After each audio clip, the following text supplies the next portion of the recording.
I have to tell you, I'm a little bit confused by a few things. Jody Wilson-Raybould says she can't say a word because she doesn't know what her legal rights are. But she's been in this position for days and days. She has a top advisor, namely a former Supreme Court Justice, Thomas Cromwell, who's an able lawyer. It doesn't take that long to get legal advice on what you can and can't say. And I'm starting to think she's playing a bit of games because, of course, Gerald Butts, the Principal Secretary to Trudeau, resigned on Monday, and she shows up at Cabinet yesterday. I think there's a little bit of games playing here. What do you think? Oh, yeah. I think that's all that's being done right now. There's no question in my mind. I worked on the Hill for 2 years. I worked as an executive assistant to a cabinet minister.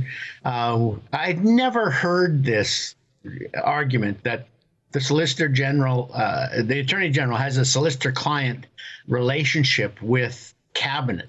I mean, cabinet ministers are bound by cabinet confidentiality, yes. It's limited in what they can and cannot say. And they often speak about what went on in cabinet in general terms. They don't say, well, we discussed this and we said that and so-and-so said this. And that's supposed to be all confidential so that ministers will speak freely. And I understand that. I respect that.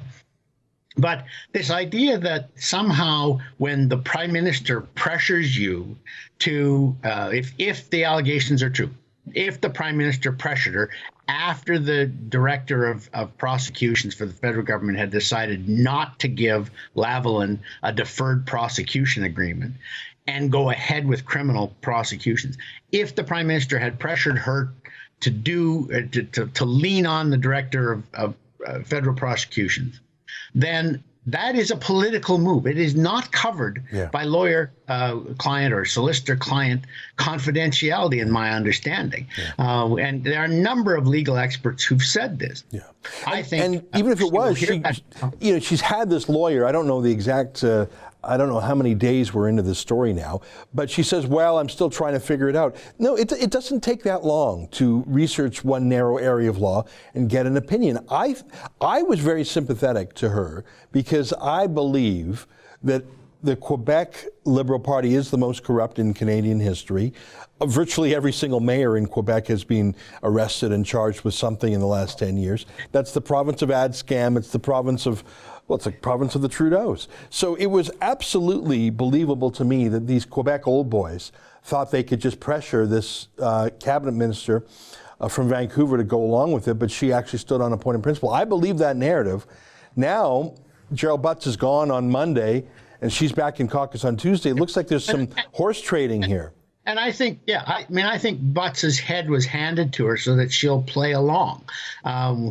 She was, I think, prepared to blab and to say that the PM leaned on her after the chief of prosecutions, a bureaucrat in the Justice Department, had chosen not to give Lavalin a plea deal. And that she knows it's political.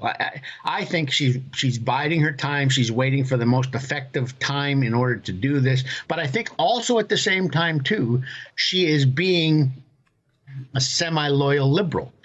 She wants the Liberals to win again. She wants to run again in October as a Liberal.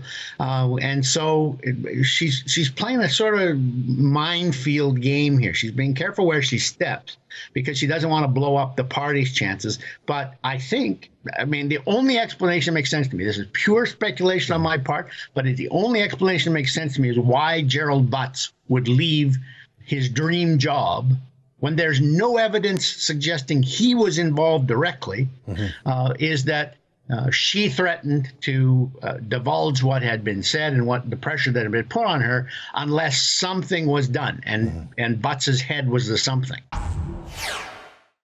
That's an excerpt from the Ezra Levant show. Every day I do a video monologue and then I interview an interesting guest. And then I end by reading my hate mail. But you've got to subscribe to it, which you can do at therebel.media/shows.